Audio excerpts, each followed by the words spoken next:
Alors, salut les amis et bienvenue dans cette autre vidéo. J'espère que vous allez bien. Donc aujourd'hui, dans cette vidéo, on va passer donc au cas pratique concernant la mise en place de la haute disponibilité sur les PAF FortiGate. Donc, dans la précédente vidéo, on avait parlé justement de FortiGate haute disponibilité, donc la High Availability. On avait parlé un peu des concepts clés concernant la haute disponibilité, le protocole de haute disponibilité, les modes opérationnels existants, les prérequis matériels et réseaux. On a parlé des deux types d'interfaces, l'interface monitorée et l'interface de Heartbeat. On a parlé donc du processus électoral et de l'option override qui permet donc de modifier un peu l'ordre dans lequel euh, les arguments sont utilisés dans le processus électoral. Donc, on a parlé des types de basculement. Donc, aujourd'hui, on va parler donc du cas pratique. Dans la vidéo concernant la première partie donc, de la partie des explications des concepts clés, elle est là dans la description de celle-ci, ou bien sur la chaîne si vous voulez vous la rechercher.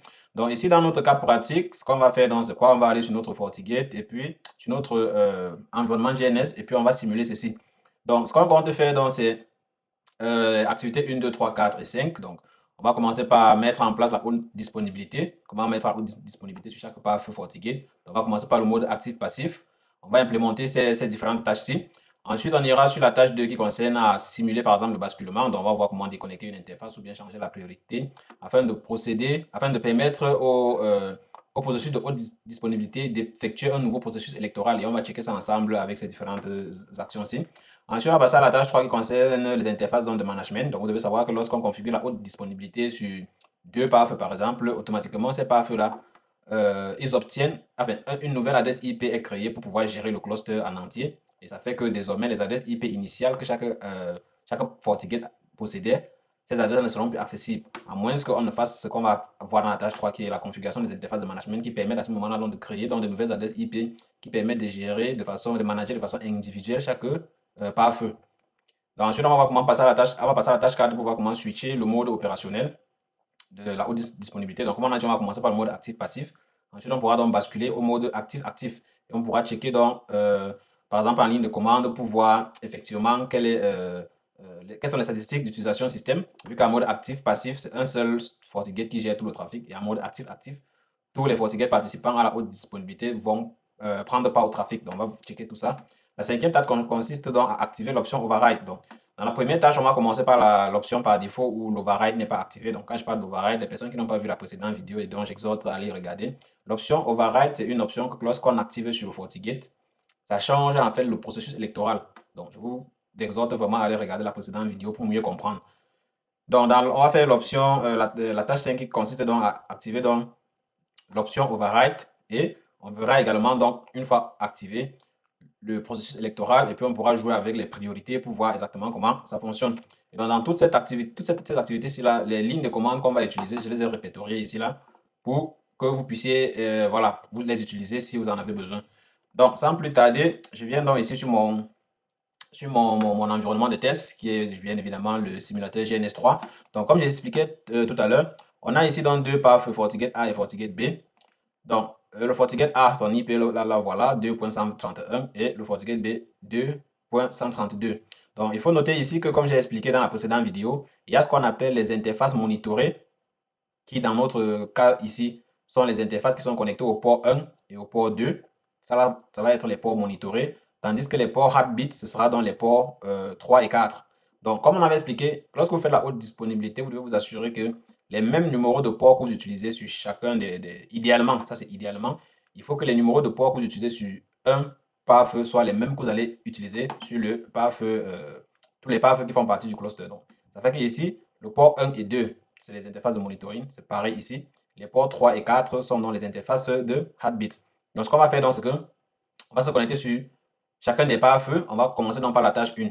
Et probablement, à la fin, quand on aura terminé ces 5 tâches-ci, probablement, je pourrais ajouter une autre tâche qui consisterait donc, par exemple, à ajouter un troisième pare-feu à notre cluster de haute disponibilité. Donc, allons donc directement. Donc, comme je disais, quand on va faire la configuration, on va mettre en place donc, un serveur DHCP sur un des serveurs lorsqu'il sera élu comme le FortiGate primaire.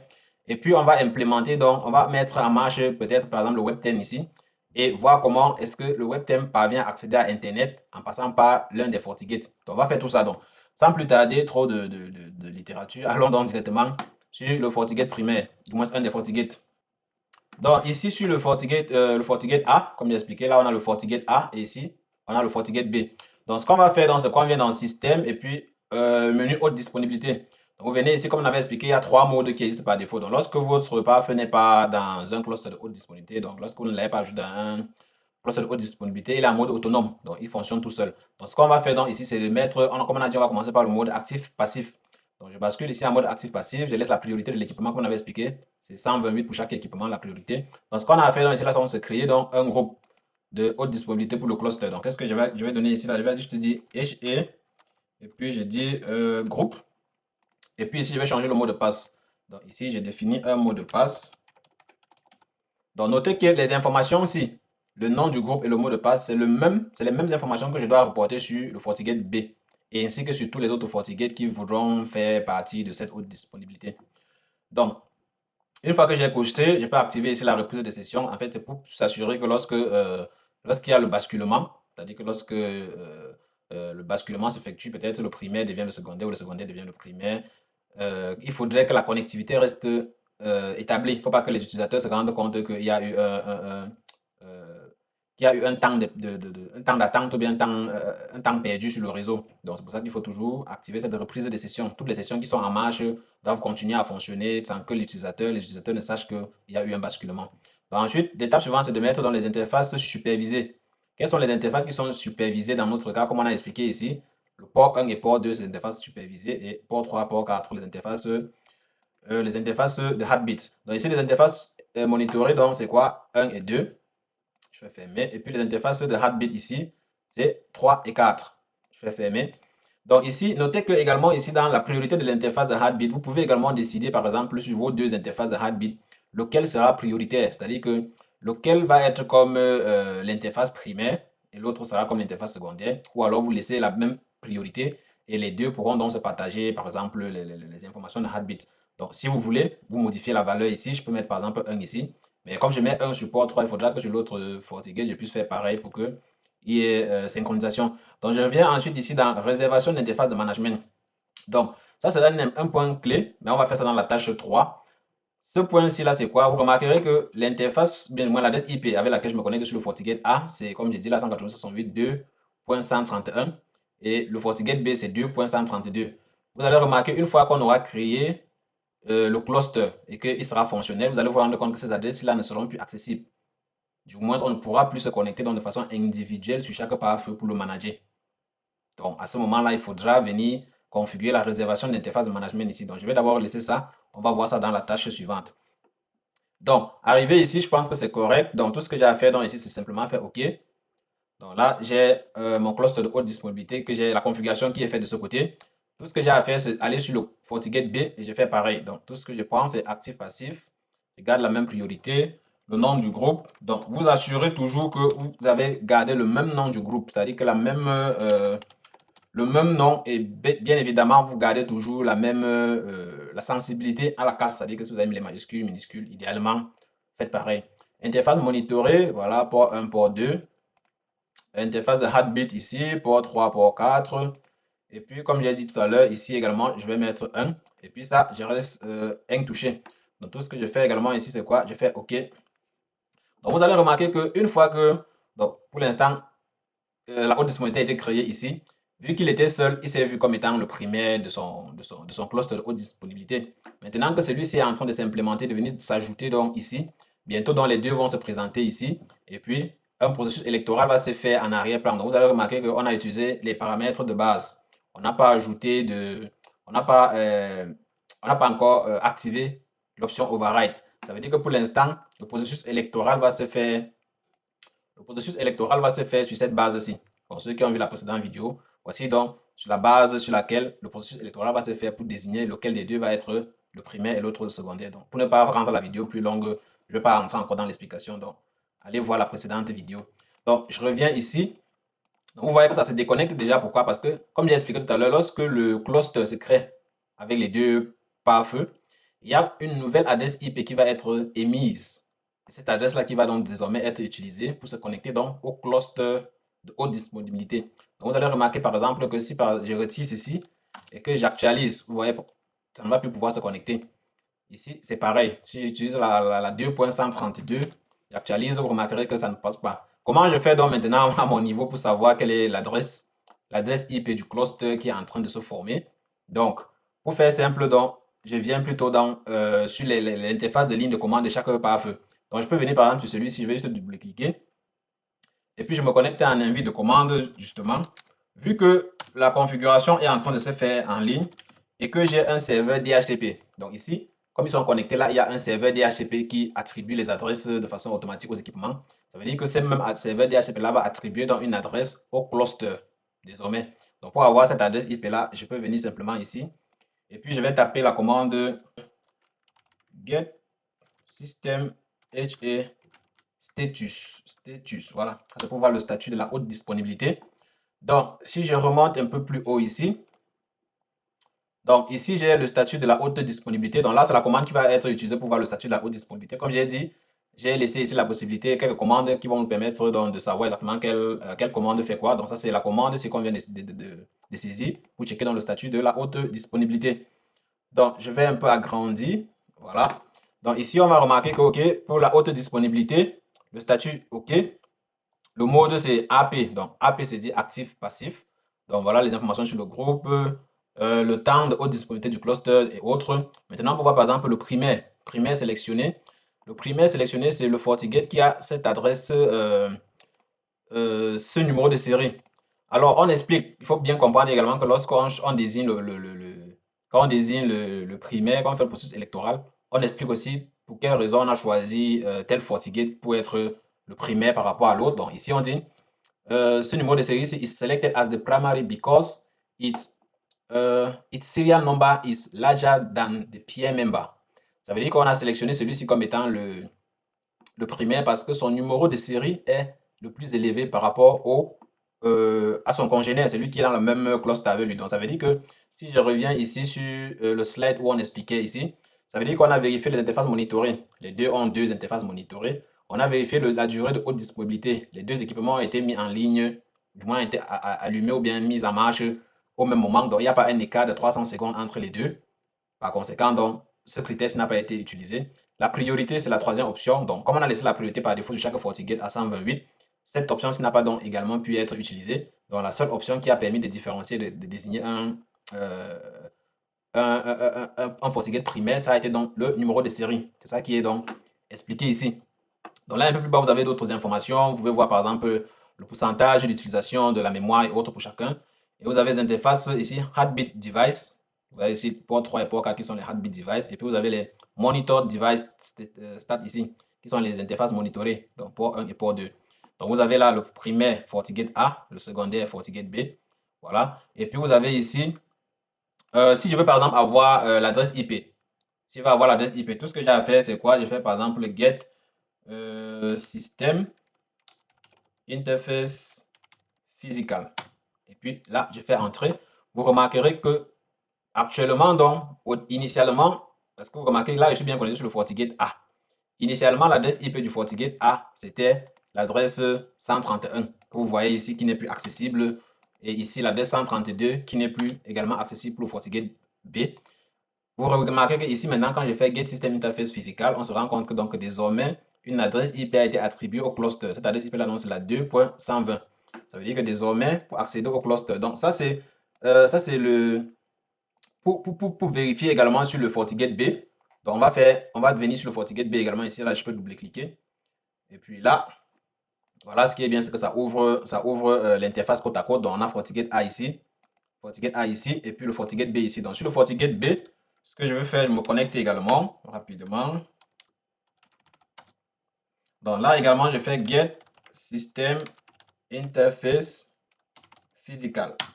Et puis là, vous remarquez également que, OK, la nouvelle IP également ici, c'est 2.120. Donc, c'est la même adresse IP qui est désormais utilisée parce que les deux font partie donc, désormais d'un cluster. Donc, ce que je fais désormais, c'est de venir ici. Donc, c'est avec la 120 maintenant que je vais pouvoir me connecter aux deux équipements. Ça veut dire que c'est la 120. Et puis, si je reviens donc ici dans système, et puis, non pas réglage, haute disponibilité, voilà. Désormais, ici, vous allez remarquer que, OK, en termes de haute disponibilité, donc, vous remarquez que j'ai dans deux équipements, ils ont la même priorité, du moins, ils sont état synchronisés priorité 128 pour chacun, les noms des équipements, les numéros des séries. Donc, le rôle primaire, on a expliqué pourquoi lui, on a vu dans la ligne de commande pourquoi lui il est devenu primaire. Et si on a le temps de haute disponibilité pour chacun des équipements, donc vous remarquez qu'on a là 25 minutes 18 secondes, 25 minutes 15 secondes. Ce critère n'a pas pu être utilisé pour faire le processus électoral parce que vous remarquerez que ici on avait dit que c'était le deuxième critère à utiliser lorsque les interfaces monitorées sont identiques. Le nombre d'interfaces est identique pour les deux. La durée de haute disponibilité devrait faire la différence si et seulement si il y avait un temps de 300 secondes d'intervalle entre les deux. Ça veut dire que pour que la durée de haute disponibilité soit utilisée comme critère de sélection du primaire, il faut que le temps de haute disponibilité entre les différents équipements soit au moins différent de 500, de 300 secondes. Donc 6 minutes, donc il doit y avoir une différence de 6 minutes pour que ce critère soit utilisé. À défaut de ça, le critère n'est pas utilisé. Et donc vous remarquerez ici là que désormais, comme on a dit, comme lui il est le primaire, ça veut dire qu'en quelque sorte, c'est lui qui porte pour l'instant toute la charge, vu qu'on est passé en mode actif, passif. Ça veut dire que comme il est le primaire, en même temps, le FortiGate actif. C'est pour ça que vous allez remarquer qu'en termes de sessions, ici, lui par exemple, il a 63 sessions, et celui-ci, il n'a qu'une seule session. Voilà. Ça veut dire que pour l'instant, c'est lui qui porte donc toute la charge. Donc, qu'est-ce qu'on était censé faire dans la tâche 1? Donc, on a parlé activer la haute disponibilité en mode passif, comprendre les interfaces management, checker la nouvelle IP du cluster. Ok, c'est bon. Bon, maintenant, qu'est-ce qu'on va faire comme expliqué? On va créer un serveur DHCP donc, sur le primaire et aller checker les logs. Donc, rapidement, donc, comme ça, c'est le primaire. On va aller ici sur réseau et puis interface. Donc, qu'est-ce qu'on va faire ici? Remarquez comme on a dit ici, on a ce sous-réseau, du moins, on a ces équipements-ci qui sont de ce côté, qui aimeraient bien pouvoir, par exemple, accéder à Internet. Donc, ce qu'on va faire, donc, on va configurer donc, sur le port 2 dans un serveur DHCP pour adresser les équipements qui sont ici. Donc, ici, je viens sur le port 2. Donc, sur le port 2, rapidement, je vais créer donc ici, je vais donner une adresse comme ça, 24. Bon, je fais comme je peux. Ensuite, ici, je vais activer par exemple quelques protocoles. Et ensuite, ici, j'active le DHCP. Donc, je vais dire les adresses IP vont de 10, voilà, à 254. Donc, voilà tout ce que j'ai à faire. Si je veux, bon, je peux mettre ça en mode LAN. Donc, voilà mon serveur DHCP que j'ai créé ici. Je fais OK. Donc, autre chose, donc, c'est de venir ici sur route statique. Je crée une nouvelle route statique et dire OK, toutes les requêtes qui vont à une destination inconnue passent tous donc par le port 1. Étant donné que sur mon schéma, le port 1 est censé, du moins sur chacun des deux équipements, le port 1 est censé être le port pour rediriger le trafic vers Internet. Donc, ça fait que je redirige donc tout vers le port 1. Voilà. Tout le trafic, toute destination, j'envoie ça sur le port 1 et puis je fais OK. Et donc, pour autoriser donc, le trafic provenant de ces ports-là, de ce sous-réseau-là, je viens donc ici sur politique de pare-feu. Je vais créer une nouvelle politique. Je vais juste appeler ça port 2 vers, bon, vers Internet. Bon, c'est n'importe quoi. Donc, interface entrante, port 2. Interface de sortie, port 1, bien évidemment. La source, bon, je vais aller avec all. Donc, ça, c'est pour le cadre de la vidéo. Donc, on ne va pas faire un filtrage particulier. Donc, toute source, toute destination, tout service qui part du port 2 vers le port 1, en action, on autorise. Les filtrages et autres, pour l'instant, on ne fait pas de filtrage. Donc, pour le cadre de cette vidéo, bien évidemment, on ne fait aucun filtrage. On peut, par contre, par exemple, journaliser tout le trafic. Et puis, je fais OK. Donc, techniquement, maintenant, je peux venir ici. Pour faire simple, donc, je vais regarder, donc, par exemple, le web theme. Donc, j'espère que chacun de vous sait comment ajouter un web theme. Donc, sinon, il y a une autre vidéo sur la chaîne qui explique, par exemple, le web theme. Donc, je fais clic droit ici, je vais aller sur Edit Config. Donc, je vais m'assurer que c'est en mode DHCP. Donc, pour mettre en mode DHCP par défaut, vous allez voir les commentaires ici. Donc, ici, il suffit seulement de retirer les dièses sur la ligne auto ETH0 et sur la ligne if ETH DHCP. Donc, pour décommenter en fait ces deux lignes-ci, pour permettre à ce que cet équipement-ci-là puisse donc obtenir une adresse IP de façon dynamique. Donc, je vais démarrer. C'est un web theme. Il est plus léger. Il est plus léger que donc.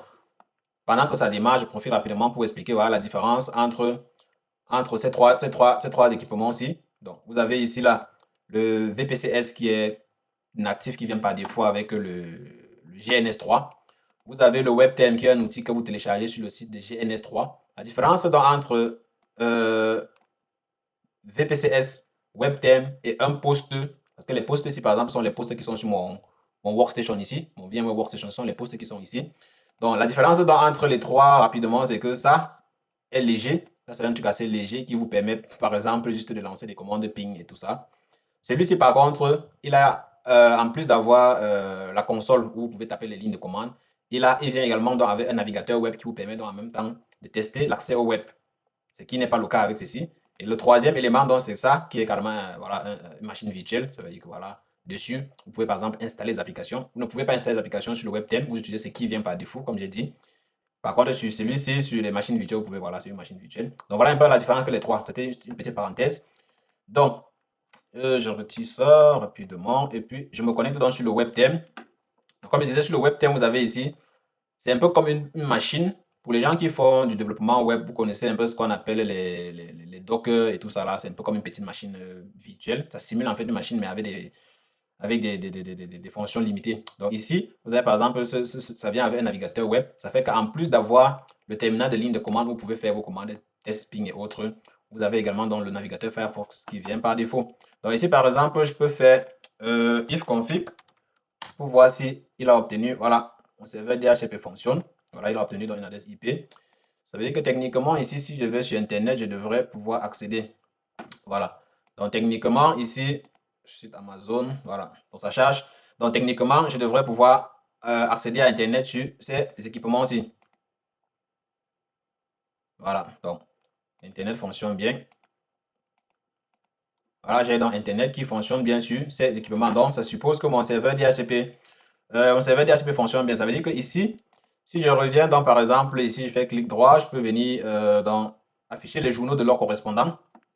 Donc voilà, les journaux de log correspondants. Donc on peut voir le trafic qui a commencé il y a cela quelques secondes. Donc vous remarquez quelques secondes ou plus tôt.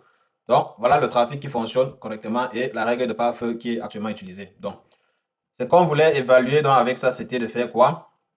Ok. Donc autre chose maintenant, c'est aller dans la tâche 2 et simuler dans le basculement. La tâche 2, donc c'est quoi? On va simuler le basculement. Donc pour basculer, donc on a vu lors de la précédente vidéo, on a vu que les éléments qui incitaient à un basculement, c'était soit par exemple pour modifier le nombre d'interfaces connectées. Par exemple, par défaut, pour l'instant, chacun des PAF a deux interfaces connectées. Donc, pour faciliter le basculement, il suffit par exemple de déconnecter une interface. Vous pouvez également changer la priorité parce que pour l'instant, c'est le dernier critère qui a été utilisé. Ça veut dire que vous pouvez exécuter, faire un impact sur les trois précédentes options aussi là pour que le nouveau processus électoral tienne compte. Donc, je peux soit déconnecter une interface monitorée sur un des FortiGate, je peux soit éteindre un des équipements et le réallumer peut-être 5 minutes après. Comme ça, le temps de la durée de haute disponibilité va tenir compte.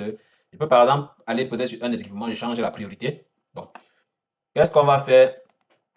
Tout simplement, on va venir donc ici, par exemple, on va déconnecter une des interfaces monitorées. Donc, je vais faire ici, je déconnecte donc une des interfaces monitorées.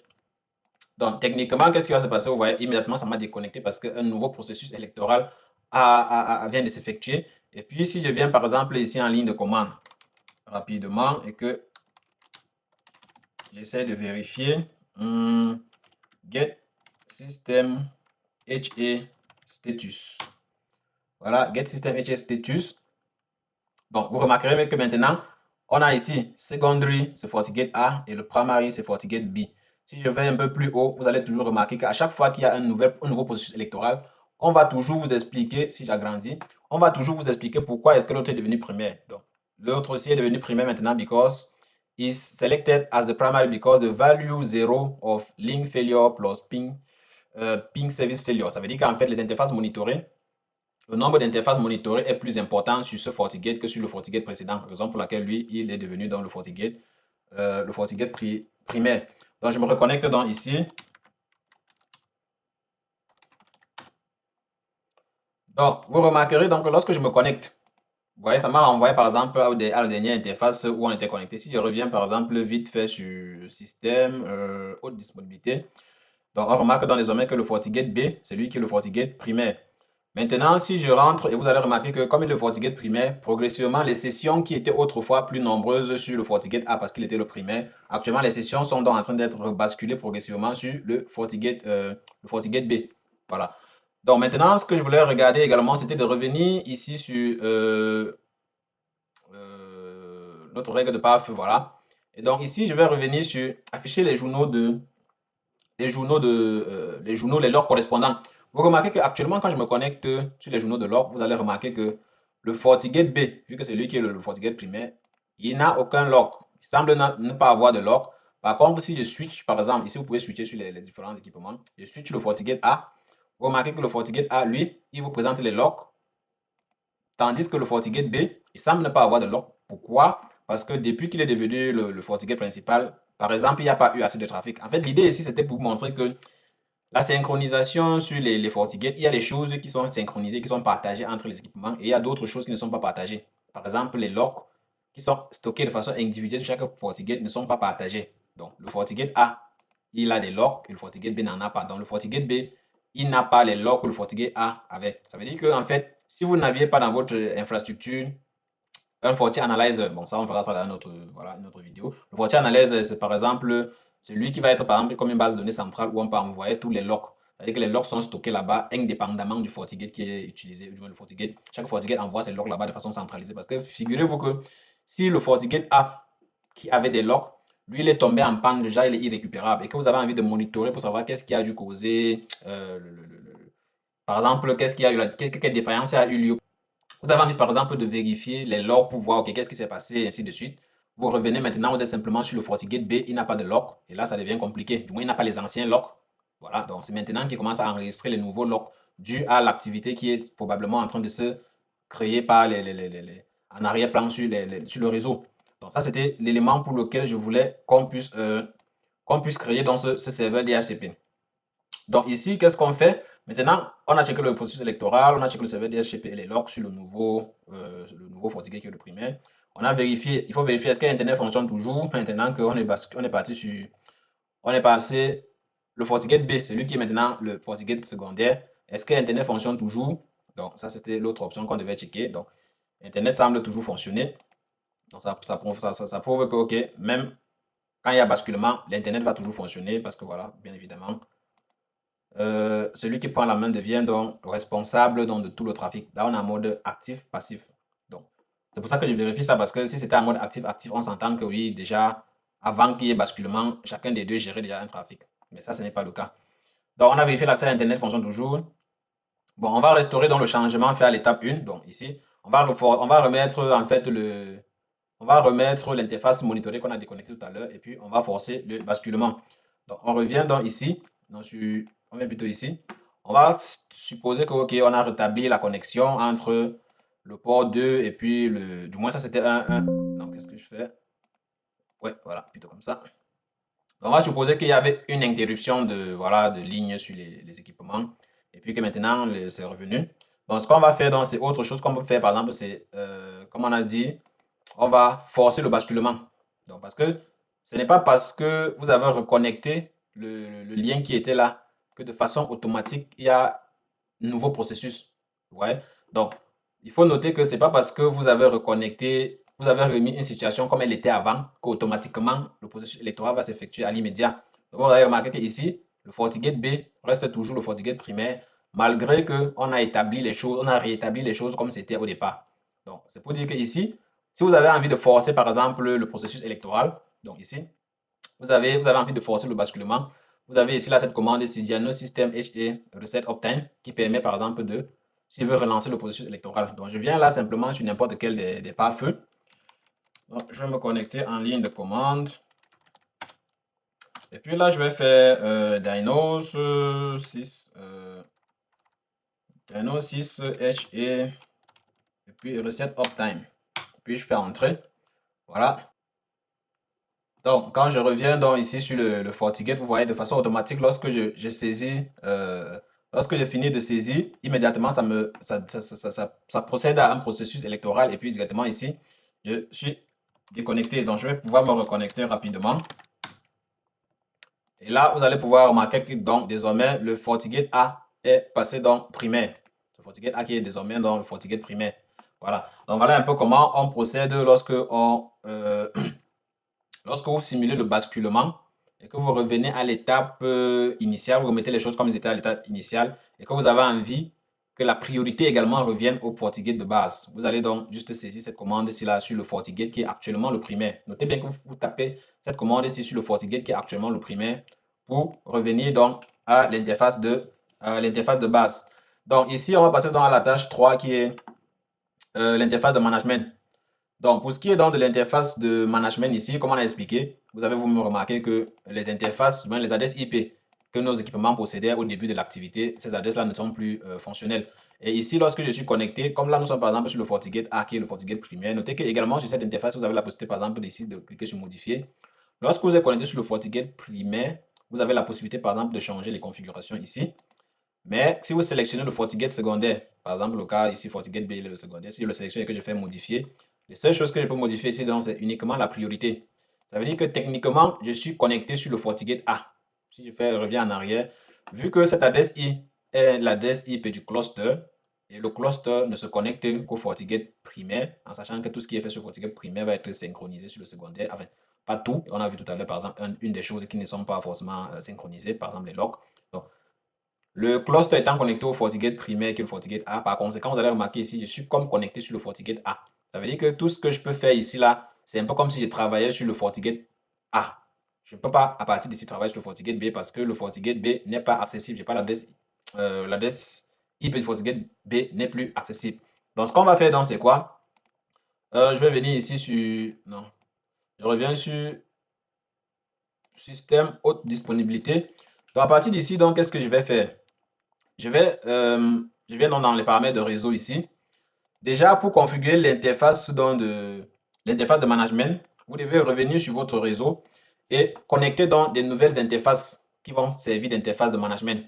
Étant donné que port 1 et port 2 sont des ports monitorés, port 3 et port 4 sont des ports de Heartbeat. Maintenant, je vais connecter donc de nouvelles adresses, du moins de nouvelles connexions.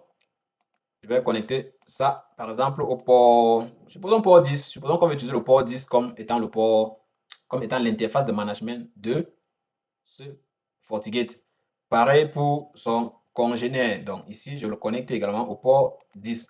Donc remarquez que, comme on avait expliqué, les prérequis, tout à l'heure, je ne vous ai pas montré les prérequis pour les deux FortiGate.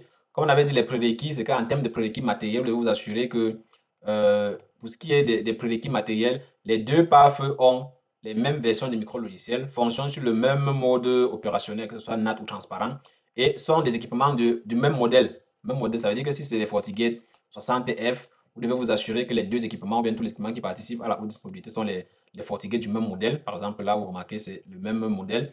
Et vous devez vous assurer que les ports, les numéros de port que vous occupez sur chacun des FortiGate, tenez compte que vous devez utiliser dans ces mêmes numéros de port là sur l'autre FortiGate, idéalement. Donc, ce qu'on va faire donc ici, c'est quoi?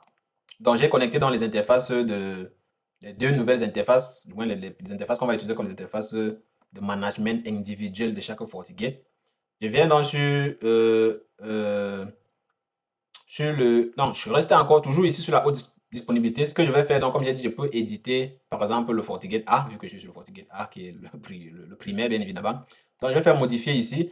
Je viens donc ici, donc, dans réservation d'interface de management. Je vais cocher ici. Donc, tout ce que j'ai à faire donc, ici, c'est sélectionner quelle est l'interface que je vais utiliser comme étant mon interface de management.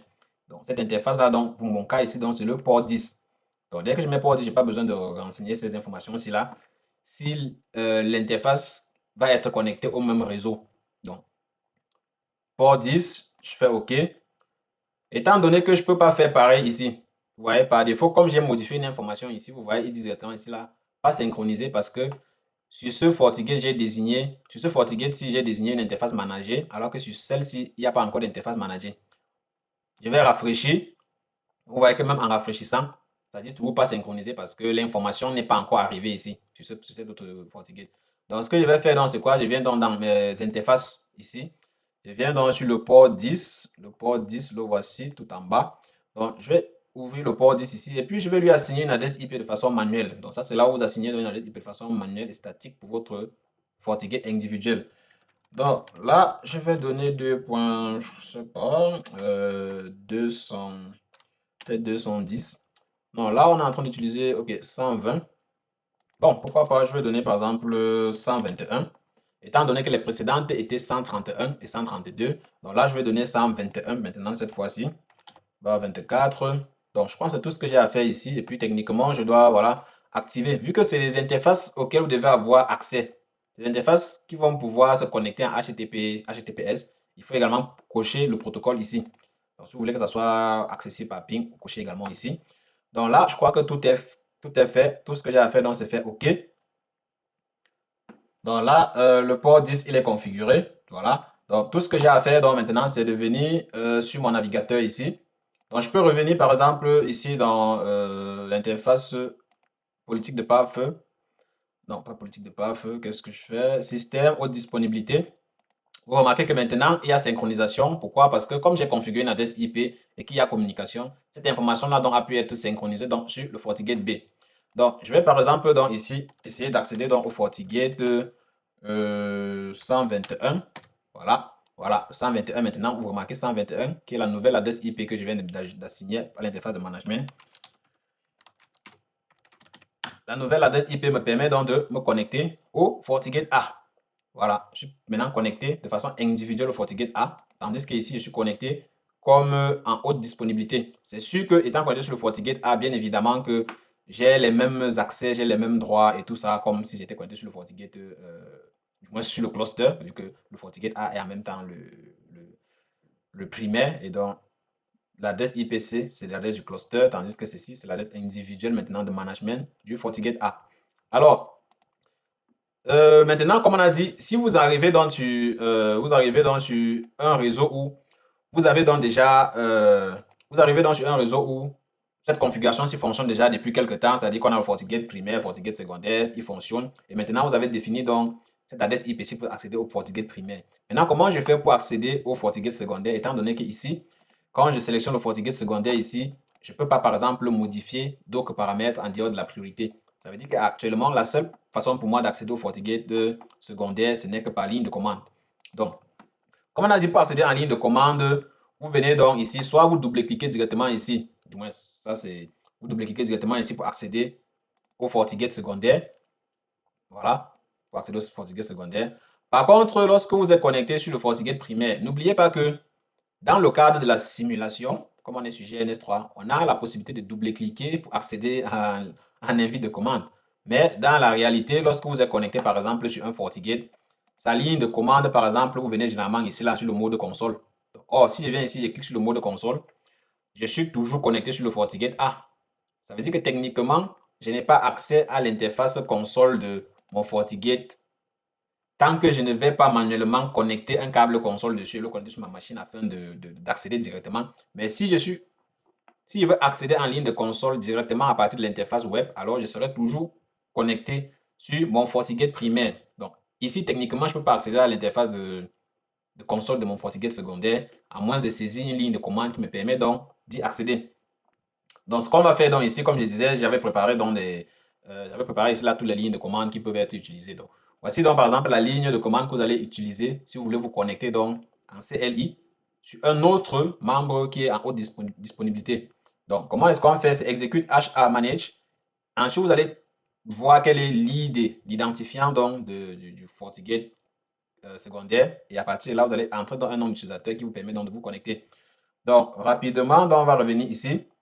Donc, cette fois-ci, on continue directement comme en temps normal. Donc ici, je fais execute HE manage. Et puis ici, pour que je puisse voir l'identifiant de l'autre FortiGate qui fait partie du cluster, je peux utiliser dans l'option le point d'interrogation. Ouais, le clavier n'est pas en bon. Si j'essaye ça, voilà. Donc là, vous faites le point d'interrogation. Quand vous voulez voilà, voir par exemple d'autres options disponibles, exécute et manage, et puis vous ajoutez point d'interrogation. Quand vous mettez le point d'interrogation, ça vous montre dans les autres options qui sont disponibles. Donc ici, vous allez remarquer que les options qui sont disponibles, par exemple, c'est ici, c'est ajouter dans l'identifiant. Please input peerbox index. Donc ici, vous allez remarquer qu'on vous donne également en même temps le peerbox index, ici qui est le 1. Ça veut dire que dans le cluster de haute disponibilité, avant de faire cette commande-ci, si je reviens sur la précédente commande qui était get system HA status, je fais entrer. Vous remarquerez que ici tout en bas, on vous a donné ici que voici le primaire, c'était ce FortiGate-ci, H operating mode, et puis on avait donné son index qui était le 0. et le secondaire, son index était le 1. C'est pour ça que ici, je reviens un peu plus bas. C'est pour ça que ici, lorsque j'essaie de, je vais remettre la commande execute HA manage. Maintenant, quand je mets point d'interrogation, c'était pour voir en fait quel est l'identifiant de l'autre membre. Donc là, comme je suis connecté sur le FortiGate A, son identifiant c'est 0. Je vais me connecter au FortiGate B, son identifiant donc c'est 1. C'est pour ça que si vous ne pouvez pas obtenir ça via la commande, l'autre commande ici pour savoir que c'était 1, avec le point d'interrogation, vous allez pouvoir savoir également que c'est 1 ici.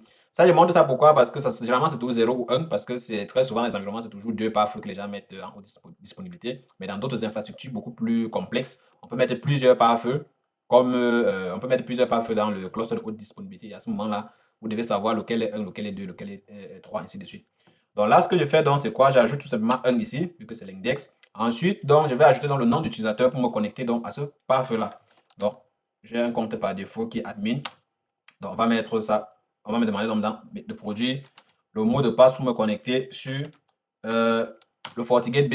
Et là, maintenant, vous allez remarquer que maintenant, je suis passé dans du FortiGate A. Maintenant, je suis sur le FortiGate B.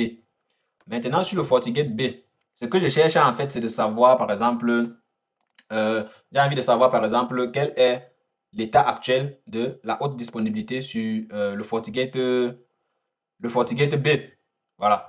Donc, pourquoi? Parce qu'il faut savoir, tout à l'heure, quand on a configuré, si je reviens ici, prolonger, tout à l'heure, quand on est venu ici et qu'on a modifié pour ajouter l'interface 10 ici, vous avez vu, on a fait ça uniquement sur le FortiGate A, on ne l'a pas fait sur le FortiGate B. Ça suppose que il faut être également en mesure de vérifier est-ce que sur le FortiGate B, cette information-là a été synchronisée. Donc, pour vérifier dans cette option, du moins cette information-là, donc qu'est-ce qu'on va faire? La commande à utiliser, c'est celle-ci, checker les configurations HA. Donc, sur un FortiGate, vous pouvez exécuter la commande, vous pouvez saisir les commandes execute config HA et puis la commande show pour voir donc les détails de configuration. C'est ça qu'on va faire donc ici. Config system HA et puis la commande show. Tape entrée. Donc, la commande config system HA, c'est ça, voilà. Soit vous avez mettre le execute, parfois vous n'avez pas besoin de mettre. Donc là, je crois que là, ça, il faut saisir directement config system HA. Donc c'est ça, config system HA ici. Et puis quand vous faites show, on est toujours sur le FortiGate B. Donc là, vous allez remarquer que on a les informations, par exemple, comme la configuration de la haute disponibilité actuelle. On a le nom du groupe, le mode opérationnel, le mot de passe qui est crypté, les interfaces de haute, des heartbeat, les ports de Heartbeat qui sont ici port 3, port 4. Et puis, ici, vous allez remarquer donc on a ici comme interface de management. Vous allez remarquer que la synchronisation de l'interface de management s'est effectuée de façon automatique. Ça veut dire que comme on a synchronisé les interfaces de management, on a créé l'interface, on a configuré l'interface de management sur le FortiGate A, il a synchronisé l'information également sur le FortiGate B en configurant directement dans le port 10 du FortiGate B comme étant une interface de management. C'est pour ça, comme on a dit, quand vous devez utiliser les interfaces sur un FortiGate, assurez-vous que les mêmes interfaces que vous utilisez sont disponibles sur l'autre FortiGate qui fera partie donc du système de haute disponibilité. Donc, ici, on a ça. Cependant, il faut maintenant configurer donc une adresse IP sur cette interface-ci. Voilà, donc on a configuré ça, mais il faut maintenant compléter donc avec une adresse IP. On a configuré l'interface de management du port du FortiGate B.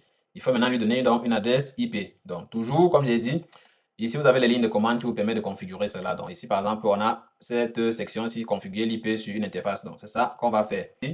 On va sortir de ce mode-ci. On va toujours sur le FortiGate. Donc, on va faire config system interface. Voilà. Et puis, on va éditer. Qu'est-ce que je fais? Éditer le port 10. Voilà. Et puis, on va set IP. Non, set IP. Donc là, je vais définir une adresse IP 2.100. Pour celui-ci, on a donné quoi? 2.121. Donc, à celui-ci, on va donner 122. Le masque de sous-réseau, 24. Voilà. Donc, ceci étant fait, maintenant, il faut qu'on permette l'accès web. Vu que c'est l'interface, du moins, c'est une adresse IP qui permet d'administrer le FortiGate. Donc, il va falloir qu'on active le HTTPS. Le SSH, si on veut que ça soit joignable par ping, on va faire ça aussi. disons pour le cas de la vidéo, je peux peut-être ajouter même le HTTP. Voilà, ok. Mais voilà, vous comprenez, ça c'est juste pour le cas de la vidéo. Dans votre infrastructure, le protocole HTTP ne devrait pas pouvoir être activé pour des raisons de sécurité évidentes que vous et moi connaissons très bien. Donc, ce que je vais faire donc maintenant, c'est quoi? Je vais donc sur mon navigateur ici et je vais donc essayer d'accéder donc avec le port nouvellement créé. Voilà. Donc là, je peux me connecter. Et là maintenant, je suis connecté sur le FortiGate B. Voilà, je suis maintenant sur le FortiGate B. Et comme tout à l'heure, je peux venir ici sur haute disponibilité. Le FortiGate B est toujours le FortiGate secondaire, sauf que cette fois-ci là, ici, je peux par exemple, quand je clique sur modifier, je peux modifier désormais les paramètres du FortiGate B. Par exemple, cette configuration, si là, on n'a pas eu besoin de venir la faire sur cette FortiGate-ci, en faisant cela directement sur le FortiGate A, ça va synchroniser ici. Donc là, je suis connecté sur le FortiGate B, je peux accéder aux journaux, je peux modifier les paramètres du FortiGate B à partir d'ici comme bon me semble. Et là, je suis vraiment sur le FortiGate B. Là, je serai ici sur le FortiGate A et ici, je serai connecté sur le cluster. Donc le cluster 120, FortiGate A 121, FortiGate B 122. Donc, les amis, voilà, c'était tout pour la tâche 3, donc interface de management. Donc là, je crois que vu la longueur de la vidéo, on va s'arrêter là pour cette vidéo. Et on va refaire une autre vidéo dans laquelle on fera la tâche 4 où on va voir comment switcher le mode HA. Donc là, on va passer du mode actif-passif au mode actif-actif. Et puis, on va voir certaines configurations qu'on peut effectuer. Ensuite, on passera à la tâche 5 qui est la fonction override. On va activer l'override et puis jouer avec les priorités pour voir comment le processus électoral fonctionne lorsque l'override est activé sur les pare-feux. Et la dernière tâche sera la tâche 6 sur laquelle on va voir comment ajouter un troisième pare-feu dans notre cluster de haute disponibilité afin de voir à quoi ressemble un cluster de haute disponibilité avec trois pare-feux. Donc les amis, restez scotchés et surtout abonnez-vous, likez, proposez des futurs thèmes dans la section commentaires. Et puis on se fera un plaisir donc de faire des vidéos sur celle-là. Donc sur ce, on se prend dans une prochaine vidéo.